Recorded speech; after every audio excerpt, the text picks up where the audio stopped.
오늘 시편 18편 우리 27절에서 30절 말씀을 가지고 등불을 켜주시는 주님이라는 제목으로 하나의 말씀을 나누고자 합니다. 누구나 인생을 살다 보면요, 크고 작은 시련들이 우리를 찾아오기 마련이에요. 어둠이 닥쳐오면, 어려움이 이렇게 닥쳐오면 사람들은 내 앞이 깜깜하다 이렇게 표현해요. 살날이 깜깜하다고 말해요. 너무나 답답하고 너무나 힘드니까요, 그냥 내 삶의 미래가 잘 보이지 않는다는 그런 표현을 하는 것이죠. 여러분, 이런 깜깜하면은요, 빛이 필요해요.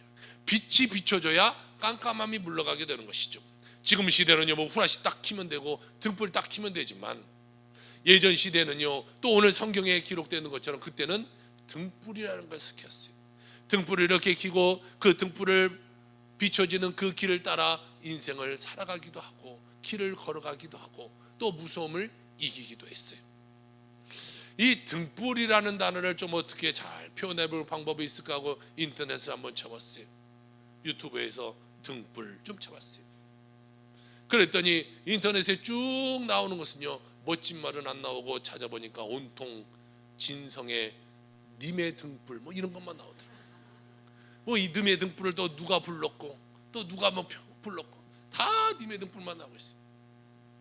요즘은 진짜 트롯이 대세긴 대세인 것 같아요. 열풍인 것 같아요. 뭐 뉴스에 보니까 그러대요. 어느 가수의 티켓을 살려고 대기자만 70만 명이다. 뭐 그래요. 아유, 70만 명이 대기하고 있대. 또 이번에 어떤 뭐 배우도 그래요. 배우의 뭐예요? 팬 미팅을 하는데 거기도 대기자만 70만 명이 돼. 뭐 안표가 100배를 넘겨서 안표를 팔고. 요즘 아주머니들이 참 난리가 난 것 같아요. 옛날엔 일본에서만 난리 났는데 요즘 아주머니들 난리 났어요. TV 보니까 막 영탁이 오빠 막 그러지, 막 영웅이 오빠 막 그래, 난리가 났어요. 그래서 저도 인터넷을 쭉 보다가 하도 이 님의 등불이 나와서 님의 등불을 쭉 한번 들어봤어요. 그랬더니 진성이 이렇게 노래를 부르더라고요. 세찬 비바람이 불어도 거센 눈보라가 닥쳐와도 나는 당신의 영원한 등불이 되리라. 이 곡의 작사가는 등불을 이렇게 표현해요. 비바람과 눈보라 속에서도 나를 지켜주는 존재다, 이렇게 표현해요. 국어사전에 등불을 찾아봤어요. 그랬더니 이렇게 정의하고 있더라고요. 앞날에 희망을 주는 존재를 비유적으로 이루는 말, 이렇게 돼 있었어요.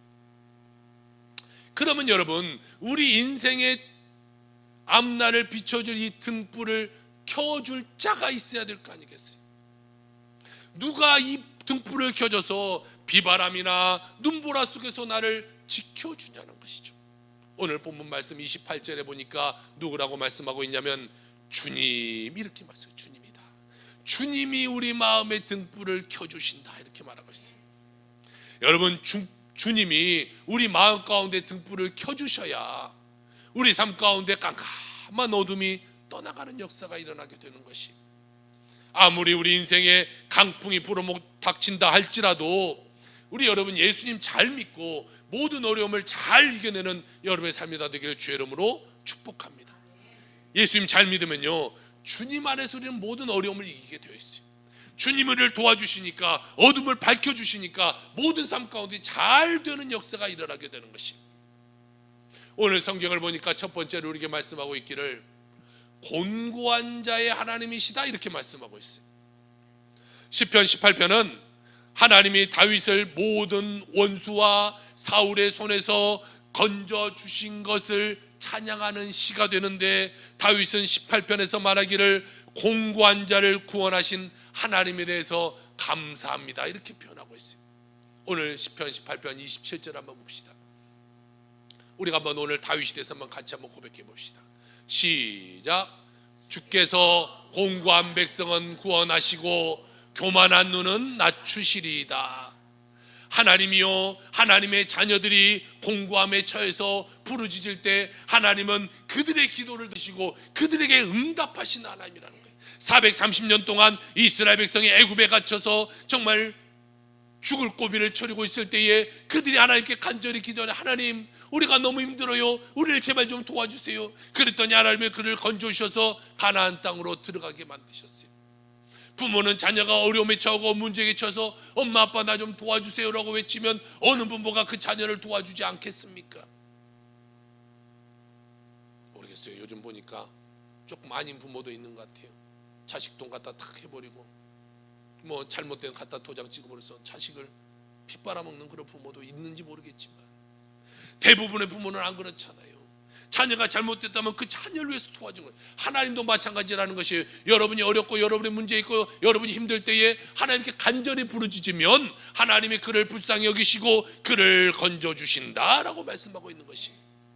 또한 시편 72편 12절에 보니까 그는 궁핍한 자가 부르짖을 때 건지시며 도움이 없는 가난한 자도 건지신다라고 말하고 있어요.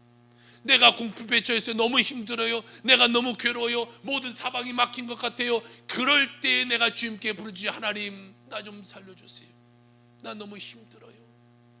내가 아픔 가운데 너무 힘들고 물질 가운데 내가 너무 지쳐있고 내가 자녀 때문에 너무 어려워요. 하나님 나를 좀 도와주세요. 나를 좀 도와주세요. 그때 하나님 우리를 건져주신다라고 말하고 있어요. 여러분, 여러분에게 다가오는 모든 고난은 여러분을 겸손하게 만드는 하나님의 연단의 도구다라는 것을 깨달아 알아야 되는 것이, 왜 내게만 이렇게 시련이 깁니까? 다른 사람 보면 괜찮은 것 같아요. 별로 어려움이 없이 살아가는데요. 그런데 나만 힘든 것 같고 나만 이 고난이 긴 것처럼 느껴져요. 왜 그래요? 그것은 하나님이 나를 하나님이 기뻐하시는 온전한 사람으로 만들기 위한 훈련이라는 것을 알아야 돼요. 우리 남성분들은 군대라는 것을 다녀오셨어요. 군대에 가면요 훈련이라는 것을 해요. 훈련을 하고 훈련소에서 뭐 제식 훈련도 가르치고 여러 가지 훈련을 막 다 가르쳐요. 총 쏘는 것도 가르치고. 그렇게 훈련이 되어야만이 자기 보직을 받고 또 그 보직에 맞는 훈련을 받아야만이 자기가 근무할 수 있는 곳에 배치를 받게 되는 것이. 만약에 세상에 그냥 살아가는 친구들을 불러다가 그냥 아무 요직에나 갖다 넣어본다면 그 군대는 어떻게 되겠어요? 오합지졸이 되겠죠. 모르겠습니다. 요즘 뭐 청문회 보고 그러니까 안 그래도 오합지졸인 것 같은데, 제대로 훈련받지 못하면요 어떻게 되겠냐는 것이에요. 여러분 생각해 보세요. 여러분이 하나님의 훈련을 시켜야 하나님이 쓰실 도구로 만들어서 하나님이 쓰시게 된다는 거예요. 그러니까 내 삶 가운데 고난이 긴 것 같고 어려움이 긴 것 같을 때는 내가 생각해야 돼요. 그래, 하나님이 나를 지금 훈련시키는 과정이구나. 하나님 나를 더 크게 쓰시기 위해서 다른 사람보다 더 강하게 훈련시키구나. 여러분 이것을 깨달아 아는 자가 되어야 돼요. 그것에 원망하고 불평하며 살아가는 자가 되어서는 안 돼요. 감사할 줄 알아야 돼요. 하나님 나를 더 크게 쓰실 거야. 하나님 나를 더 높은 곳에 올려줄 거야. 믿음으로 우리가 감사하며 하나님을 바라보며 나갈 때에 하나님이 그를 들어 쓰시게 된다는 것이. 시편 기자가 이렇게 고백합니다. 119편 71절에 고난 당한 것이 내게 유익이라, 이로 말미암아 내가 주의 율례들을 배우게 되었나이다. 다윗은 오늘 뭐라고 고백합니까? 고난이 내게 유익이다. 여러분 이런 믿음의 사람이 돼야 돼요. 아우 나 고난 받아서 너무 힘들어요. 나 너무 힘들어서 이제 교회 그만둬야 할래요. 이런 소리하는 것이 아니라 고난이 내게 유익이라. 고난을 통하여 내가 주의 말씀을 깨닫게 되었고 내가 고난을 통하여 그 말씀대로 내가 살게 되었습니다. 다윗은 오늘 그렇게 고백하고 있는 것이, 하나님께서는 고난이라는 것을 통하여 우리를 훈련시키는 거예요. 여러분 영화를 봐도요 그냥 아무런 어려움이 없이 그 사람이 잘 되면요 영화가 아무 재미가 없어요. 얼마 전에 영화를 하나 봤어요. 사모가 영화를 보자 해서 영화를 봤는데요, 저는 별로 영화를 좋아하지 않아요. 근데 가자니까 어쩔 수 없이 정말 저는 별로 영화를 좋아하지 않아요. 그런데요 하필 걸린 것이 너무나 재미도 없어도 그렇게 재미없는 영화를 감독을 왜 만든지 모르겠어요. 제목도 잘 기억이 안 나요. 그런 영화를 제가 뭘 봤겠어요. 그 영화를 보는 내내 와, 이렇게 재미없는 영화를 클라이막스도 없고요. 뭔 영화였을까요? 스토리도 잘 생각이 안 나요. 보긴 봤는데. 그러니까 뭐 높낮이도 없고 뭐 한방도 없고 아무 그냥 하다가 그냥 영화가 끝나요. 사모는 영화를 좋아해요. 그런데 제가 사모가 영화 보다가 시계 본 걸 처음 봤어요. 영화가 얼마나 재밌어요. 근데 그 시계가 볼 때가요, 아직도 영화가 1시간이나 더 남았어요. 재미가 없으면 영화를 감독이 좀 짧게 만들 필요도 있는 것 같아요. 2시간을 넘게 그걸 도대체 왜 만든지 모르겠어요. 그 영화가 너무너무 재미가 없어요. 그 재미없는 그것을 견디면서 저는 영화를 다 보고 왔어요. 여러분 보세요. 그 영화가 높낮이가 없으니까 너무 재미없어요. 우리 인생도 마찬가지예요. 우리 인생에 굴곡이 없으면 좋을 것 같은데요, 굴곡이 없으면 우리 인생에 재미가 하나도 없어요. 여러분 옛날에 그런 실험 인터넷에서 봤잖아요. 그냥 이렇게 내리막길에 구슬을 놓는 것과 이렇게 툭 떨어져서 이렇게 멀게 간 구슬을 2개 동시에 놨을 때에 툭 떨어져서 멀게 간 구슬이 훨씬 더 빨리 도착하는 거예요. 우리 인생에는요, 때로는 고난이 필요해요. 때로는 아픔이 필요해요. 그 아픔을 통해서 내가 깨닫는 거예요. 그 아픔을 통해서 내가 더욱더 믿음 가운데 나가는 거예요. 그 어려움 가운데 내가 통과하면서 내 믿음이 자라나고, 그래 하나님밖에 없구나, 예수님밖에 없구나, 우리가 믿음 가운데 살아가게 되는 것이. 다윗을 보세요. 그런 어려움이 있었지만 그는 뭐라고 고백합니까? 고난이 내게 유익이었다. 고난 때문에 내가 이렇게 잘 됐다고 말하고 있는 거예요. 여러분 삶 가운데 고난이 찾아와 힘들어합니까? 어려워합니까? 그 고난 때문에 여러분이 잘 될 줄 믿고 감사하며 살아가는 여러분의 삶이 되길 주 이름으로 축복합니다. 하나님은요, 우리를 훈련시킨 다음에 그 다음을 보는 거예요. 모든 사람에게는 다 훈련이 있어요. 그런데 훈련을 잘 통과하고 그 훈련에 겸손한 자는요, 오늘 성경에 뭐라고 말하냐면 그를 높여주신다 이렇게 말하고 있어요. 그런데 그 훈련을 받고 교만한 자는 하나님이 낮춰버린다고 얘기하고 있는 것이에요. 다윗의 일생 동안 참으로 고난이 많았어요. 우리의 고난은 고난도 아니에요, 다윗의 비하면. 그러나 다윗은 그 모든 고난 가운데 겸손히 주님만을 바라보고 주의 도우심을 간구하며 살아가는 자가 되었다라는 것이죠. 시편 31편 15절에 이렇게 말씀하고 있어요. 나의 앞날이 주의 손에 있사오니 내 원수들과 나를 핍박하는 자들의 손에서 나를 건져주소서라고 말하고 있어요. 여러분, 다윗은 주님이 나를 이 절망에서 건져주시고 내 삶을 인도해 주옵소서 고백하며 하나님이 그렇게 해줄 것을 믿고 나갔던 사람인 것이. 사랑하는 성도 여러분, 오늘 어려움 가운데 나오셨습니까? 문제 가운데 나오셨습니까? 아니면 혹시 아픔 가운데 나오셨습니까? 부르짖을 때 건지시는 주님을 바라보며 겸손하게 기도하며 나가는 여러분의 삶이 되기를 주 여러분 축복합니다. 오늘 성경은 두 번째로 이렇게 말씀하고 있기를 등불을 켜시는 주님에 대해서 말씀하고 있어요. 하나님은 다윗의 그 기도를 들으시고 지키시고 어려움 가운데 건져주셨다 이렇게 말하고 있어요. 그리고 그 어려움 가운데 있을 때 그를 등불을 켜주신 주님이라고 말씀하고 있어요. 오늘 시편 18편 28절입니다. 우리 같이 한번 읽어볼까요? 시작. 주께서 나의 등불을 켜시며 여호와 하나님이 내 흑암을 밝히시리이다. 다윗은 절망의 어둠을 밝혀주시고 삶의 기쁨을 주신 그 하나님을 찬양했다 이렇게 말하고 있어요. 찬양했다. 여러분, 우리는요, 우리 마음에 있는 이 등불을 우리 스스로는 켤 수 없는 존재. 우리는 늘 어두움만을 바라볼 수밖에 없게 만들어진 존재예요. 어둠이 좋고요, 죄악이 좋고요, 문제가 좋아요. 그래서 우리는 자꾸 그것에 들어가려고. 요만한 문제만 생겨보세요. 그 문제가 나에게 이렇게 크게 보여서 나는 이제는 살 수 없다 이렇게 생각하는 것이 다 우리 일괄적인 사람들. 그럴 때 주님이 우리 마음 가운데 불을 탁 켜주시면 우리 마음의 어둠이 떠나가 버리게 되게 되는 것이. 오늘 18편 28절에 보니까 이렇게 말씀하고 있네요. 주께서 나의 등불을 켜시며 여호와 내 하나님이 내 흑암을 밝히시리라. 여러분, 다윗은 절망의 어둠을 밝혀주시고 그 하나님을 찬양하며 나갔어요. 우리 마음의 기쁨과 평안함을 하나님이 주실 때에 우리 삶 가운데 어둠이 떠나가는 것이고, 어둠이 떠나가야 여러분 마음 가운데 하나님의 은혜가 임하는 것이. 내 마음 가운데 어둠이 가득해 보세요. 여기에 하나님이 오시옵소서 오겠습니까? 더러운 밥그릇을 들고 가서 여기다 밥 퍼주세요. 내가 밥을 퍼주겠어요? 새 밥그릇 갖고 나오잖아요.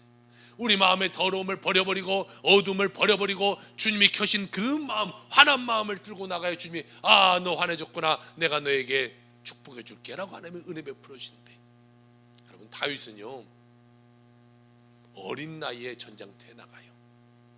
사울의 군대가 엄청 많았는데 그 다윗 한 사람에게 앞에서 벌벌벌벌 떨면서 거기에 나가려고 하지도 못해요. 그 앞에는요 블레셋 장수 골리앗, 키가 3m가 되는 이 골리앗 장수가요 그 앞에 떡하니 버티고 서서 나와라, 나와 대적할 자가 있느냐, 이 겁쟁이들아 나와라 하면서 하나님을 욕하면서 그 앞에 서 있었어요. 그런데 그 어린 소년 이 다윗이 내가 가서 저 골리앗을 무찔리겠습니다. 사울은 뭐 방법이 없잖아요. 그래 뭐 가봐라. 가서 다윗이요 그 3m가 되는 골리앗을요 물맷돌 하나를 휘둘러서 던져서 그 자리에서 쓰러뜨리고 목을 베어버려요. 사람들은 다윗을 보면서 사울은 천천인데 다윗은 만만히로 다루고 사람들이 막 난리가 났어요. 여러분 민족적 용어 아닙니까? 모든 군대도 싸우지 못하고 벌벌벌 떨고 있는데 다윗이 나가서 그 골리앗 장수를 물리치고 블레셋 군대가 도망가 버렸으니까 얼마나 영웅이 되었어요. 사람들이 난리가 났어요. 다윗이 최고다, 다윗이 최고다. 그런데 한 사람의 마음이 좋지 않아요. 그 사람이 바로 사울이라는 사람이에요. 당시에 최고의 권력을 갖고 있는 이 사울 왕의 마음 가운데는 다윗이 저렇게 사람들에게 칭송받다가 내 자리까지 넘보면 어떡하지? 안 되겠구나. 군대들아 이제는 가서 저 다윗을 잡아라. 다윗을 추적하기 시작했어요. 다윗은 나라에 엄청나게 큰 공을 세운 사람이에요. 그런데요 사울의 미움으로 지금 도망자의 신세가 됐어요. 얼마나 비참합니까? 자기가 무슨 잘못이나 했습니까? 나라의 영웅이에요.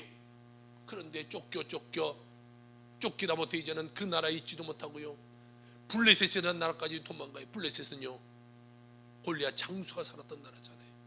자기가 싸웠던 나라잖아요. 그런데 도망갈 때가 있어요. 블레셋까지 가요. 블레셋에 가서 이 다윗을 잡아서 죽이려고 하니까 가서 미친 척해요. 그러니까 아이고 이 미친놈 죽여봐야 뭐하겠냐, 그냥 아이고 불쌍하게 살려줘. 그런 모습까지 다윗의 마음은 얼마나 여러분 비참하게 생각을 해보세요. 미친 척하며 살아가니까 얼마나 정말 힘들겠어요 인생이. 다윗은 마음속에 괴로움이 있었을 것이, 하나님 왜 날 버리십니까? 하나님 내가 뭘 잘못했습니까? 왜 이렇게 오랫동안이나 나를 고통 가운데 들어가게 합니까? 울며 불며 하나님께 울부짖으셨을 것이. 여러분 이와 같은 고난이 오늘 여러분에게 찾아왔다 할지라도 오직 주님만 바라보고 주의 뜻에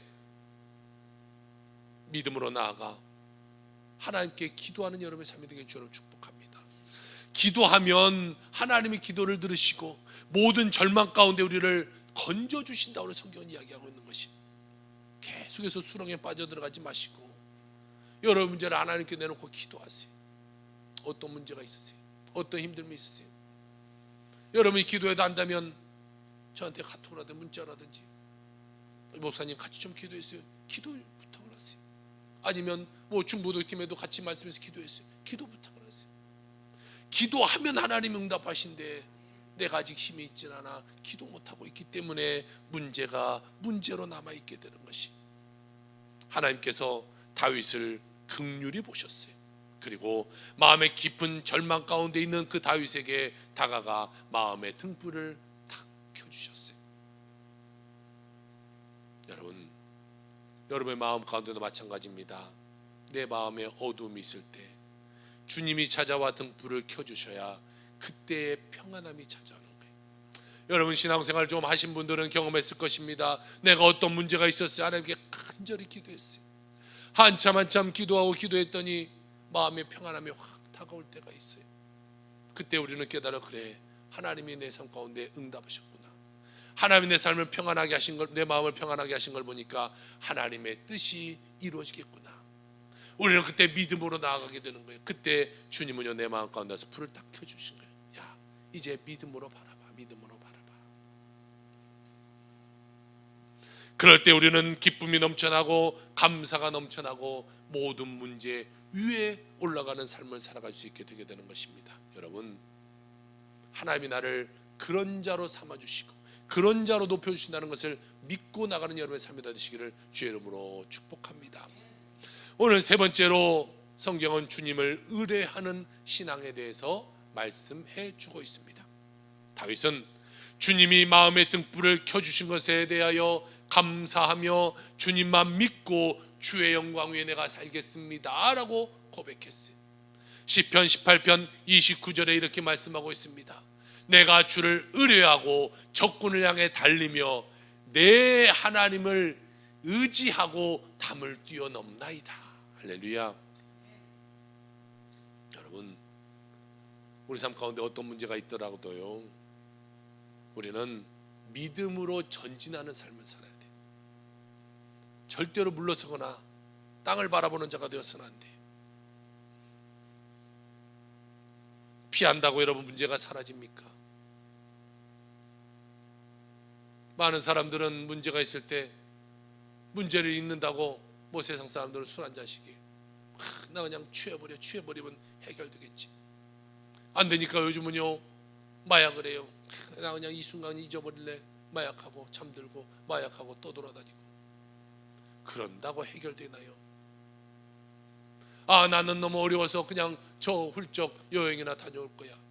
여행 다녀온다고 해결되나요? 술 깨고 마약에서 정신 차리고 여행에서 돌아오고 취미 가운데 다 돌아와 보세요. 그것이 더 크게 내게 파도를 밀려오게 되는 것이. 골리앗을 향해 달려나가는 다윗처럼 여러분 우리는 오직 믿음으로 달려나가는 자가 되어야 될 줄로 믿습니다. 사무엘상 17장 45절에 이렇게 말합니다. 다윗이 블레셋 사람에게 이르되 너는 칼과 창과 단창으로 내게 나아오거니와 나는 만군의 여호와의 이름 곧 내가 모욕하는 이스라엘 군대의 하나님의 이름으로 내게 나아가노라 라고 믿음으로 나아갔어요.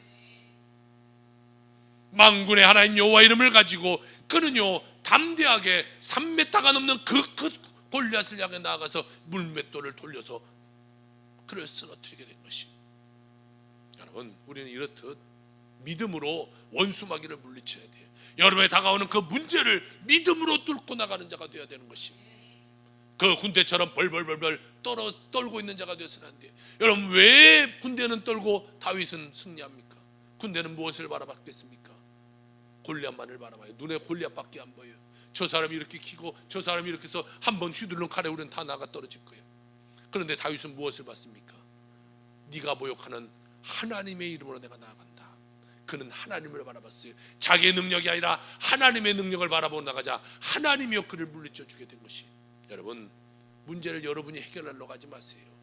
많은 사람들은 내가 해결하려고 그래요. 내가 그러니까 힘든 거예요. 그러니까 넘어지는 거예요. 문제가 있으면 나와서 기도하세요. 어려움이 있으면 나와서 기도하세요. 하나님 우리에게 방법을 주셨는데 왜 사용하지 않아요? 왜 그냥 세상에서 끙끙 앓고 힘들고 어려워서 그냥 넘어진 삶을 살아갑니까? 주님께 나와 기도하면 하나님이 해결해 주시다는데. 새벽에 나와서 부르짖으세요. 금요일에 나와서 부르짖으세요. 그래야 하나님 응답하실 거 아니겠습니까?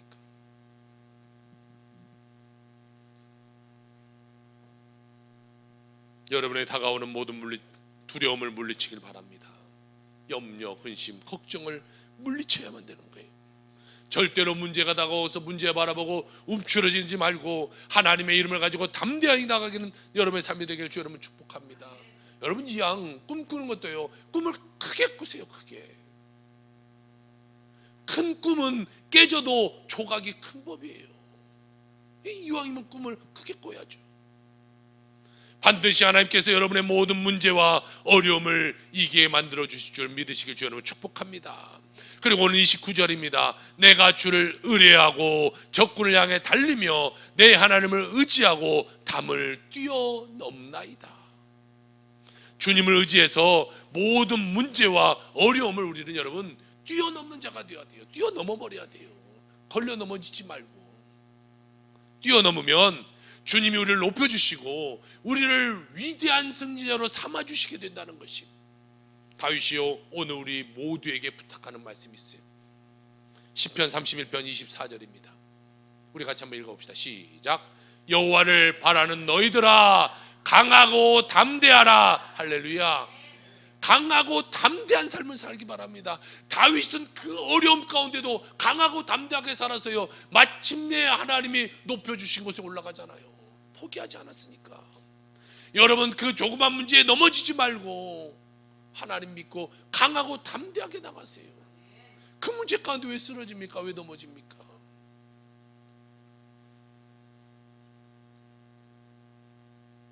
이 장로의 신학대학교 교수님이었던 주선혜라는 분을 소개하려고 합니다. 이분은 2년 전에 하나님의 부르심을 받았는데요, 소천하실 때 나이가 98살이었어요. 98살. 여러분 모두도 그렇게 다 장수하게 주 여러분으로 축복합니다. 먼저 죽기를 바랍니다. 그러면 뭐 대답 안 하면 빨리빨리 가세요. 얼른 가시길 바랍니다. 이분이요 우리나라 기독교 교육학을 개척한 아주 정말 귀한 분이에요. 서울여대 숭실대학교 교수를 거쳐서 장로의 신학대학에서 한평생 제자들을 양육한 아주 귀한 교수님인데, 그녀는 대한 YMCA 전국연합회 회장, 대한예수교 장로회 통합 여전도회 전국연합회 회장을 역임하고 은퇴한 후에 자기 자신의 집에서 탈북 청년들을 모아서 돌봤어요. 그리고요 우리가 잘 아는 1997년 망명한 황장엽이라는 이 장군 알잖아요. 이 장군을 예수 믿게 만든 사람. 우리가 보세요. 황장엽 장군이요 북한에서 그 공산주의를 같이 만들었던 사람이에요. 근데 그 사람을 불러다가 예수 믿게 만들었어요. 국민일보에 이 주선혜 교수의 삶이 쭉 연재되었던 적이 있어요.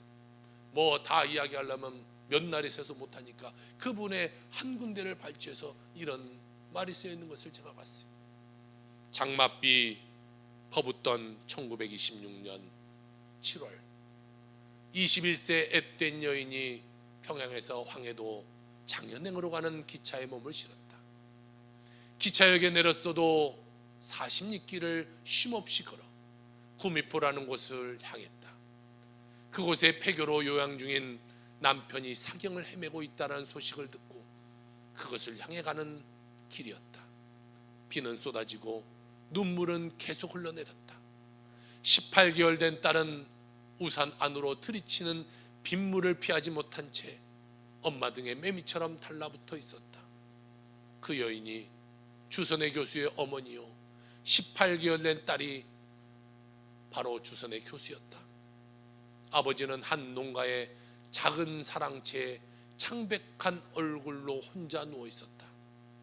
자랐다 라는 한마디를 남긴 채 한없이 말이 없던 아버지가 어머니의 울음소리가 그칠 무렵 겨우겨우 말을 이어갔다. 이 세상은 잠깐이다. 내가 죽더라도 선혜를 잘 키워주고 선혜는 딸이지만 꼭 기독교 선생이 되도록 길러주오. 힘을 다해 마지막으로 유언을 남기고 아버지는 세상을 떠났다. 그의 아버지 나이 23살, 그의 어머니 나이 21살에 1년 6개월 된 이 핏덩어리를 등에 업고 험한 세상을 헤쳐나가야만 했어요. 주선혜 교수의 증조 할아버지는 언더우드 아펜젤러와 같이 미국에서 같이 들어온 선교사였던 사무엘 마펫 선교사의 전도를 받아서 예수님을 잘 믿게 되었고, 증조 할아버지의 전도로 그 아들 3명이 있었는데 삼형제가 다 예수를 잘 믿었어요. 그런데 할아버지는 삼형제 중에 장남이었고 장남으로 아들이 5명이 있었습니다. 그런데요, 이 5명의 아들이 다 20세 전후에 폐결핵이 걸려서 다 죽었어요. 그 중에 한 분이 지주선의 교수의 아버지가 돼요. 당시에 폐결핵은 약이 없었어요. 지금이야 약이 잘 나와서 약을 잘 먹으면 뭐 이 결핵은 문제도 아닌 그런 병이지만, 예전에는 폐결핵 걸리면 그냥 공기 좋은 곳에 가서 살다가 생명 다하면 그냥 죽어야지 라고 생각하며 살아갈 수밖에 없는 그런 병이었어요. 주세네 교수의 할머니는 서문박 교회라는 곳에 다녔어요. 그 교회는 이렇게 생겼어요. 지금으로부터 약 90년에서 100년 된 교회입니다. 그 전입니다. 평양에 있는 교회인데요, 보세요. 100년 전에 저렇게 잘 지어 있는 교회가 어디 있겠어요? 교인이 3,000명이 모인 교인이었어요. 엄청난 대형 교회였는데 아들 5을 다 잃은 이 할머니가 어린 소녀 하나 들쳐매고 늘 새벽 예배 나가서 기도하는 거예요.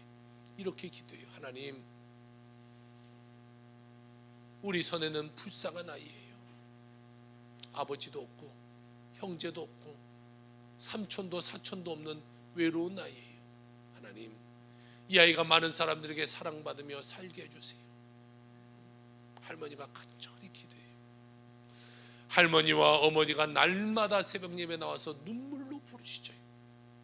그 눈물의 기도가 열매가 맺어서요, 그들이 월남한 후에 그 선혜가 대학을 나오고 미국 유학을 갔다가 대학 교수가 되었어요. 평생 동안 많은 주의 종을 길러냈는데 그녀는 신학길에 들어선 후배들에게 늘 말하는 것이 똑같았어요. 쉬지 말고 기도하고 공부하며 예수 그리스도에게 붙들려 살라라. 여러분 모두도 예수님께 붙들려 살아가는 여러분의 삶이 되기를 주의 이름으로 축복합니다. 그녀는 돌아가시기 전 2달 전에 마지막 강의를 하면서 이런 말을 남겼습니다. 학자나 목자나 행함과 가르침이 나뉘어서는 안 되고 늘 나의 행동으로 상대를 가르치기 위해 애써야 한다. 주님은 길이요 진리요 생명이신데 이런 주님과 일생 동행하려면 예수님이 내 안에, 내가 예수님 안에 있어야 한다. 공부하고 기도할 때도 과연 나는 예수라는 나무에 잘 붙어있는 가지인지 돌아보고 살펴라. 여러분들은 예수라는 가지에 잘 붙어 있습니까? 아니면 떨어질랑 말랑 달랑거리는 그런 나뭇가지에 불과합니까? PPT를 넘겨주시고요. 우리는 예수님께 바짝 붙어 살아가는 그런 인생이 되어야 돼요. 예수님께 가까이 가면 가까이 갈수록 하나님의 은혜가 더욱더 내 삶 가운데 일어나게 되는 것이, 그래서 예수님이 주신 능력으로 여러분 살다가 승리하는 여러분 삶이 되게 주시는 주 여러분 축복합니다. 한평생 주님만 믿고 주님 의지하는 여러분의 삶이 다 되시길 주 여러분 축복합니다. 어떤 문제를 당해도 어떤 어려움을 당해도 주님의 손에 붙들려 살기만 하면, 하나님이 나를 붙드시기만 하면, 하나님이 내 마음의 등불을 켜주시기만 하면 우리는 하나님의 은혜로 살다가 저 천국 가서 하나님의 영광 가운데 들어가게 되는 것이, 여러분의 평생에 주님 바라보며 주님 안에서 기쁨으로 살아가는 여러분의 모든 삶이 다 될 수 있기를 주의 이름으로 축원합니다. 아멘. 기도합시다.